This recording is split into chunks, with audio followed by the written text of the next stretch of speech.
Is it time to shine again for uranium? Here is what you need to know about the uranium market for the last quarter of 2024 and into 2025. Uranium spot prices have witnessed a significant drop during the first quarter 2024, after reaching their highest point during this bull market cycle in early 2024. During the second and third quarter, the spot price corrected even more to converge with the long-term contract price. There was very little spot trading of uranium during the summer. The US sanctions of Russian-procured uranium put in place in August only had an insignificant impact on the spot and term market, as well as uranium equities so far. The term contract market has been very slow in the first half of 2024, and a pickup is expected after the WNA conference in September, when there will be more clarity on the actual business impact of the ban on Russian uranium. Supply shortages remain the major concern of market observers and participants, especially between now and 2028. This situation is highlighted by the fact that the largest global uranium producer, Kazatomprom, has various supply chain issues, especially with sulfuric acid, which is needed to ramp up the production at their mines. Additional pressure on future supply came from Niger, which revoked several licenses during the summer. Various uranium companies are in the process of restarting idle mines to meet the demand in the short term. However, to meet the expected demand growth, new mines are necessary and need to be built soon. As of today, substantial new supply will only reach the market the earliest in 2028. Until then, the market relies on ramp-up and extensions of existing mines with all its challenges, the restarts of idle mines and the use of above-ground inventory to cover the supply shortage during the next 3 years.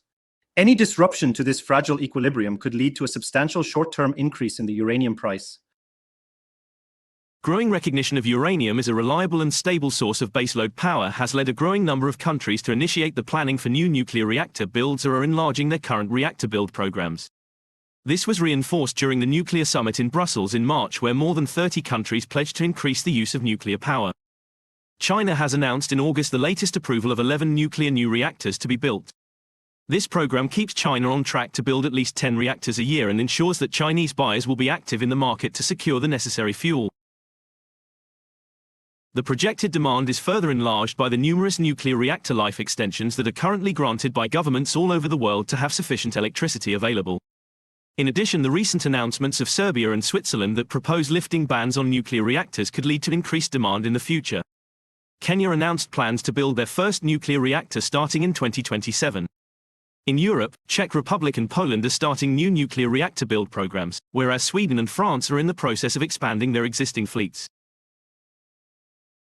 Current market prices are at incentive pricing in the uranium market, however not yet high enough to expand production capacities substantially. The two largest producers, Cameco and Kazatomprom, are increasing their production, but with a very measured and careful approach. Investments from strategic investors or governments will be required to bring enough supply online over the next 2 decades. Even with higher uranium prices, new uranium production takes a long time to come to the market. Given all these factors, we anticipate uranium prices to rise in the last quarter of the year, driving the substantial investments needed to support the expansion of large nuclear reactor fleet build programs. This price surge could be the catalyst that propels the nuclear energy sector into a new era of growth and innovation. Invest in the clean energy future. Invest with Talk Capital Management.